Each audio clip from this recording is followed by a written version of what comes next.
You're watching The Bo Frye Show, brought to you by Rider Nation Station sponsors, including Albert Sporting Goods, All Glaze Equipment Rental, Buffalo Wild Wings, St. Mary's, David Wabacher Attorney, Eagle Loan Company, Salina, Eagles 767, Fellowship of Christian Athletes, Fowler's TV, Freedom Marketing Strategies, Guarneri's Pub and Pizzeria, Holy Rosary, JT's Brew and Grill, MHS Alumni Foundation, Miller Funeral Homes, Minster Bank, Neck and Back Pain Relief Center, Plus One Professionals, The Outdoorsman, Precision Strip, Rider Rooters, Roots Pub, St. Mary's Foundry, Sean Barnett Electrical, Shoreline Solutions, Spees Chiropractic and Wellness Center,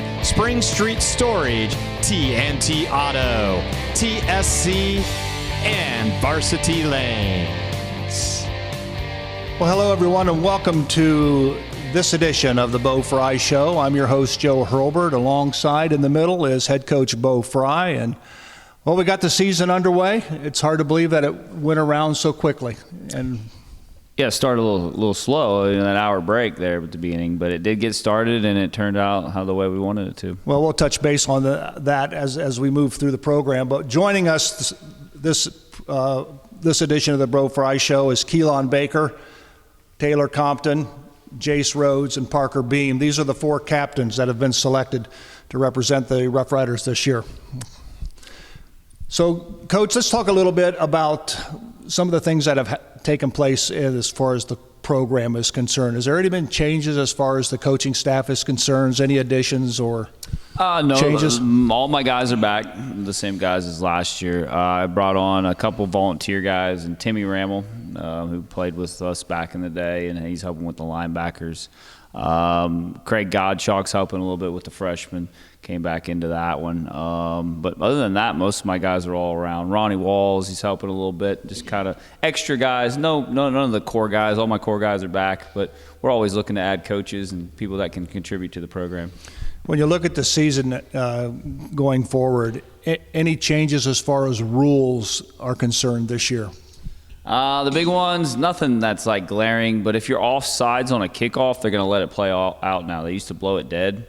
So if you would be offsides on a kickoff, they'll let you get a return, and you can decline the offsides if you return it to the house or something like that. So that's really the only big rule change. Other than that, most of them just about equipment. There's a lot of equipment rules, but those ones are boring, and you don't really need to go into those ones. Absolutely.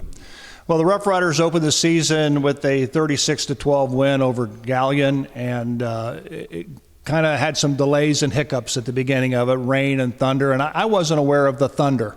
I was aware of the lightning. 30 minutes from a lightning strike, we move it back, but I wasn't aware of the thunder. So we finally got things started about 8 o'clock. So let me ask your players, what do you guys do in a delay like that? Because it's the first game of the season, the adrenaline's pumping, and then all of a sudden we're ready to go out and we get pushed back.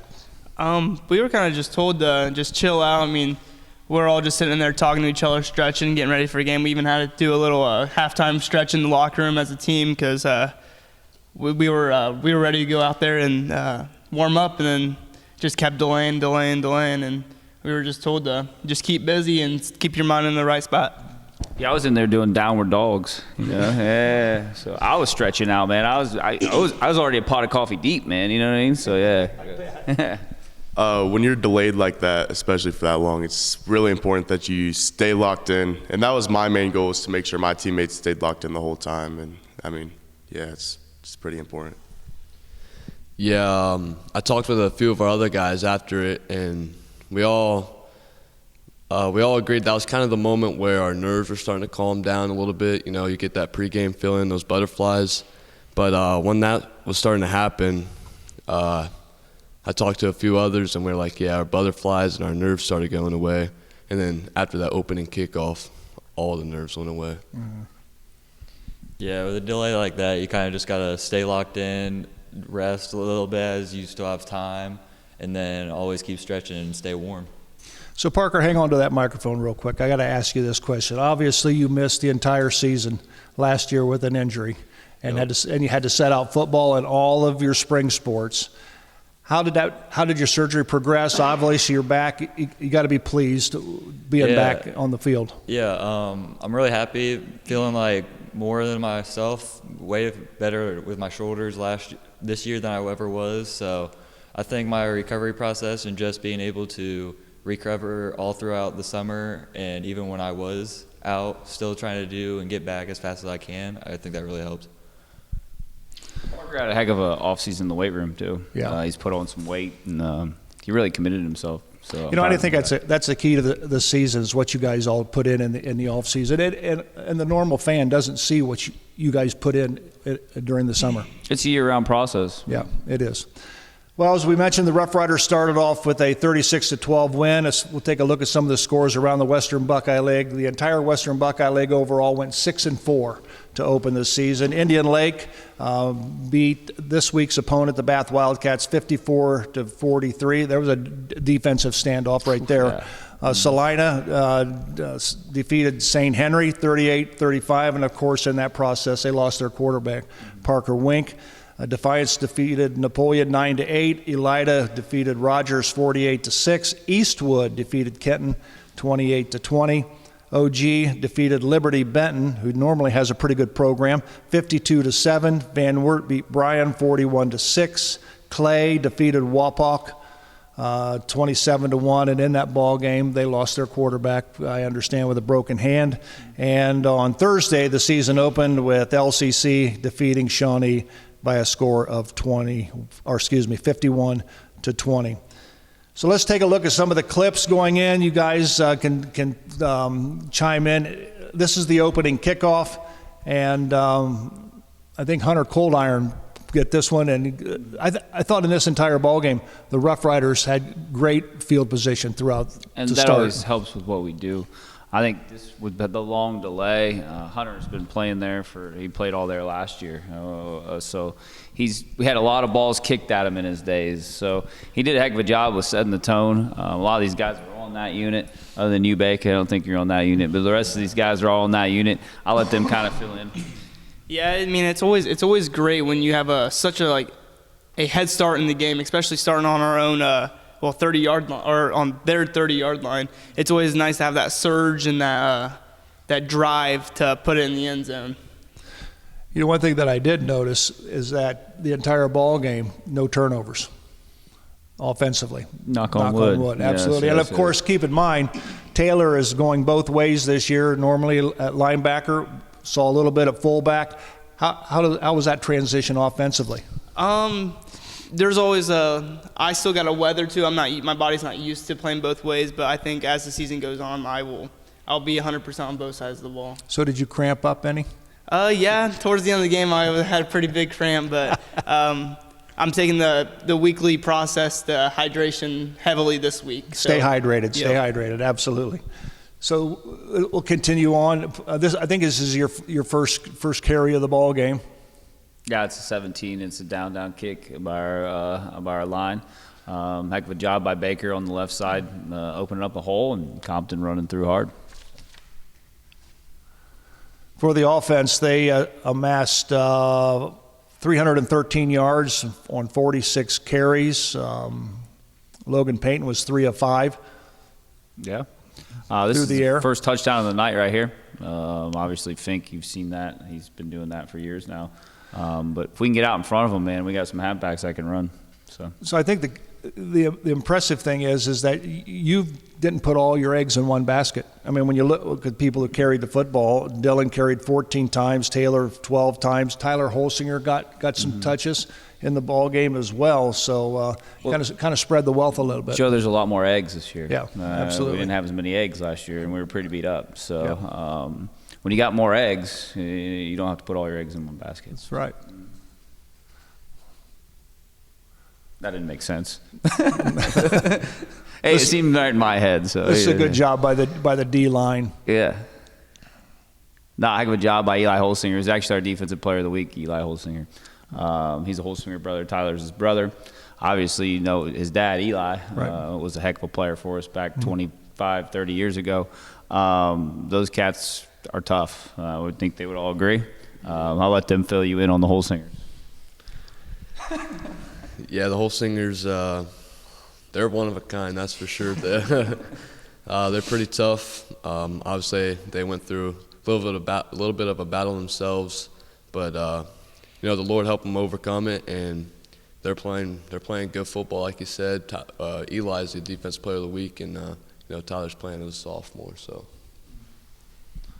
Yeah, those two, you can definitely tell they're brothers, fighting on both sides of the ball whenever they can, just trying to argue who's right, but they're both tough respectfully. So, I think one of the things that come to mind, that Tyler being just a sophomore, getting some touches as he improves, and maybe throughout the course of the season as he matures, could possibly relieve Taylor and let him just focus on defense. Maybe, but some weeks we're going to play 2 linebackers, and he's the other linebacker. Yeah. So, yeah. Very good. All right. Continuing on.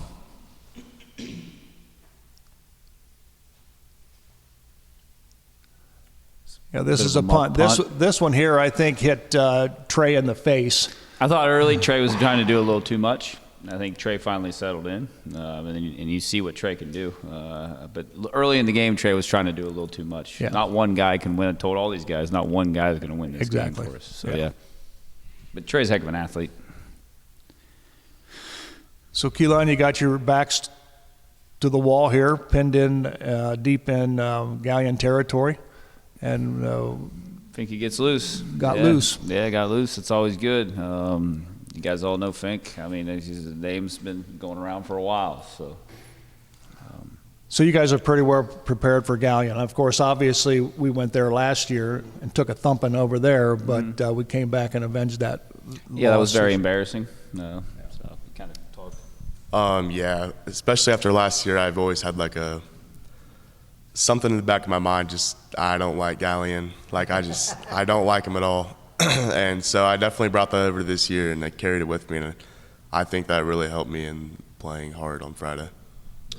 Yeah, we definitely held a grudge over the offseason, especially the way they embarrassed us last year. And we took this last week and the weeks before, we took the preparation for Galion way harder than we ever did, whether that's going over the game plan in practice or even individually watching film and watching the tendencies from Galion to stop plays.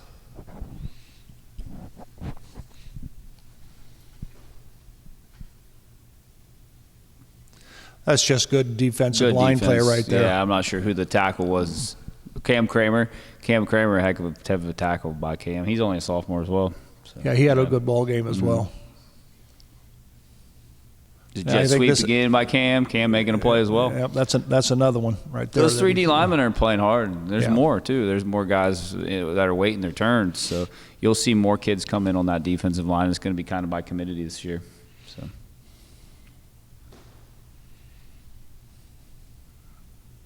It's a boot.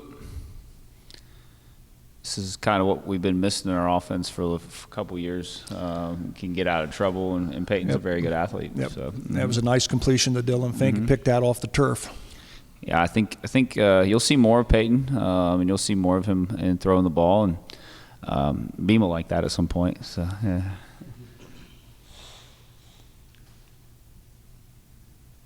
Good. Hey, that's just team defense, man. Everybody getting to the ball. Yeah. Good football. We move on into the second quarter. Galion's knocking on the door.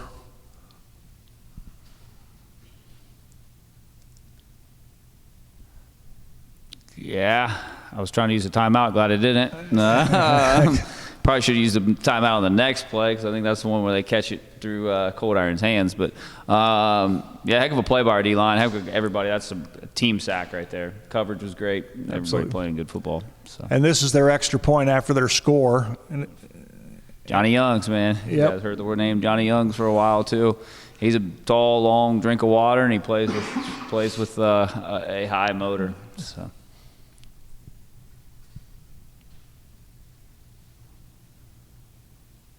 This is right before half, man. We were honestly, if we would have got tackled, we probably would take it to the half here. But Trey made a play, and then it gave us a thought that, hey, let's try something here. And I'll let Bean fill you in on this one. Yeah, we worked this a lot in practice, at least almost every day. Just a little catch and reverse action just to Trey because he's fast enough to get out there. Good catch.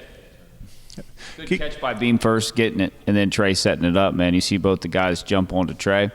And we have things off of that as well, which we were doing some of this stuff in 7-on-7 in the summer, running trick plays, and people were like, what the heck, man? You know, but hey, man, that's part of our offense, you know what I mean? So it's just another play in our offense.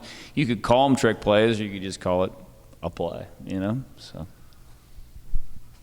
it really set the tone, though. Going in the half, winning 14-6, it really launched us for the second half. Good kick by Abraham, freshman. Yeah. So, Yes. Yeah. So he's learning still. He's still young, but man, kid's got a toe, doesn't he? Yep, So, he does. This was just a good defensive play. Plays the secondary. I'll let Jason fill you in on that one. Yeah, I was on the same side as Hunter there, and my guy barely ran a route, so I seen him, and I seen him chuck it up towards the corner, and turned around, seen Hunter there. I kind of wish, like, playing back, I ran a little faster to get there, chance to pick it off. But, Hunter made a play, and that's all we asked for him. Yep, that was good defensive play. I think this is going to be another good kickoff return. Another Trey play. But you got to think, man, Trey's been playing for 4 years. Beam's been playing for 4 years. Compton's been playing for 4 years. These guys have been in a lot of football, played a lot of football. They've been on the field a lot. So that's to our advantage. Sometimes you reap some of the years. You got to take your lickings, but you reap your harvest when they get to this level. And here's just a trap right up the middle. Yeah, man. Taylor with I like the line score. getting excited, though. You know what I mean? Yeah. No, we're playing together as a team, and that's great. So what is your call on a thing like that from the tackle perspective? Who you looking for? When we run the trap, my main goal is to hit the backers. We wall off those backers, and the running back just sees green for days. And I mean, the traps are bread and butter. We run it a million times, so we're pretty used to it at this point. Maybe 1,000,001. So. And we'll see it again. Yeah. I guarantee you'll see that one. Yeah. Maybe with a different egg, though. You know. Well, that's true. Yeah. Nice pick by Cold Iron, man. They were trying to pick on Cold Iron. The kid is good, man. He's gritty. He's a tackler. He's a pride, and as long as he keeps that, he's going to continue to play. So. You know, when you look at the statistics on this ball game, team-wise, I mean, they were almost dead even. Mm-hmm. The only thing that was really a difference was the score. It's the only one that matters. They shot themselves in the foot. We took advantage of that, and we got great field position. Like I said, average start was on the 36-yard line. Mm-hmm. That makes a short field. In week one, everybody's making mistakes. So it's the team that makes the less mistakes is the one that wins usually.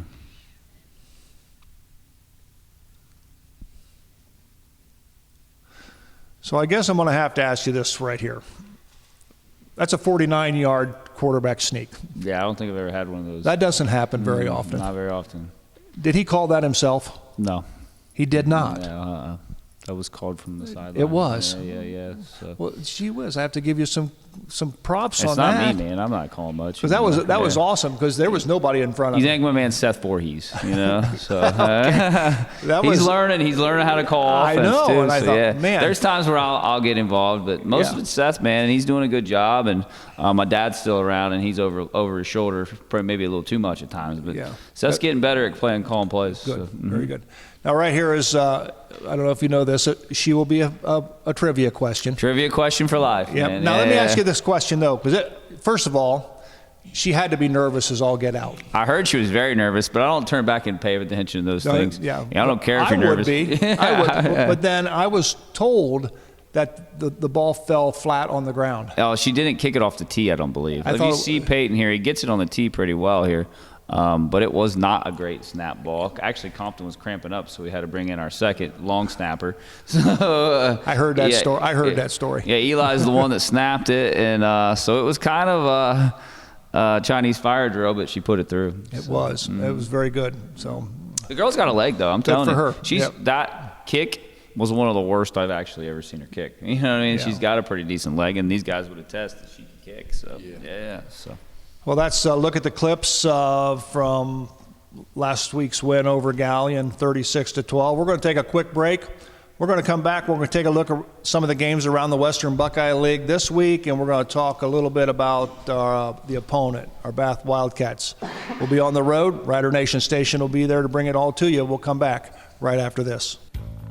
You're watching the Bo Frye Show, brought to you by Rider Nation Station sponsors, including Albert Sporting Goods, All Glaze Equipment Rental, Buffalo Wild Wings, St. Mary's, David Wabacher Attorney, Eagle Loan Company, Salina, Eagles 767, Fellowship of Christian Athletes, Fowler's TV, Freedom Marketing Strategies, Guarneri's Pub and Pizzeria, Holy Rosary, JT's Brew and Grill, MHS Alumni Foundation, Miller Funeral Homes, Minster Bank, Neck and Back Pain Relief Center, Plus One Professionals, The Outdoorsman, Precision Strip, Rider Rooters, Roots Pub, St. Mary's Foundry, Sean Barnett Electrical, Shoreline Solutions, Spees Chiropractic and Wellness Center, Spring Street Storage, T&T Auto, TSC, and Varsity Lanes. All righty, welcome back to the Bo Frye Show. Joe Hurlbert along with head coach Bo Frye and Keelan Baker, Taylor Compton, Jace Rose, and Parker Beam. Glad to have you guys along.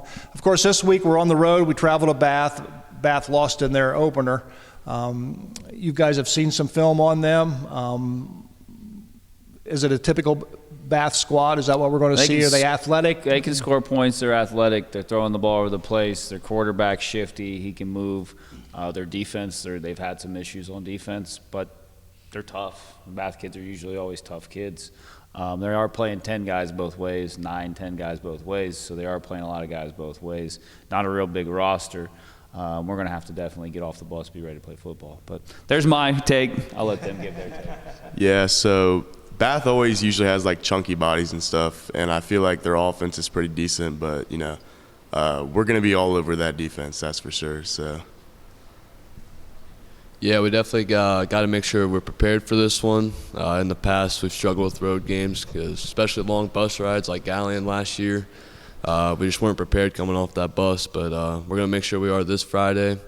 And based off the film, like Coach Frye said, agile quarterback, but we've been dealing with that for years now, and that's what we're going to continue to deal with. So, I trust my defense, I trust my offense, and we're going to make plays, and we're going to give it our absolute all.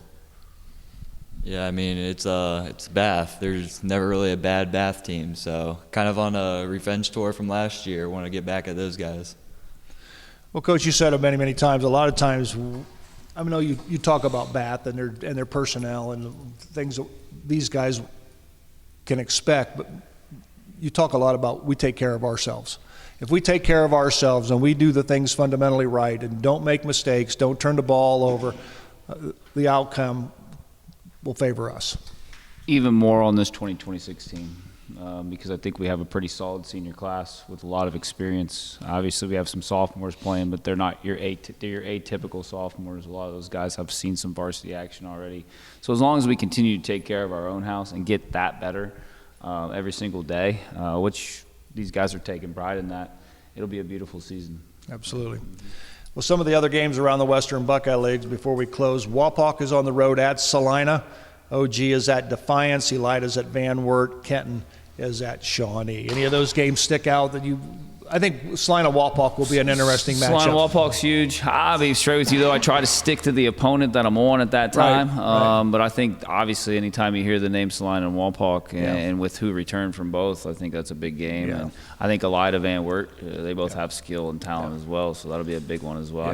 I don't think there's any bad teams in the league this year. And I think when I looked at the schedule, road and away, I think it favors the Riders this year. You only got the one road trip to Defiance. Yeah, that's the longest one of the season. We're home a lot more early this year. Yeah. It felt like we were on the road every week last year, so we were home a lot, which is good. Absolutely. Well, that's going to wrap it up for this edition of the Bo Frye Show. I want to thank our guys here, Keelan Baker, Taylor Compton, Jace Rose, and Parker Beam. For head coach Bo Frye, I'm Joe Hurlbert. We'll see you next time. So long. Thanks for watching another episode of Rider Nation Station. Help us help you by subscribing on YouTube or following us on Facebook.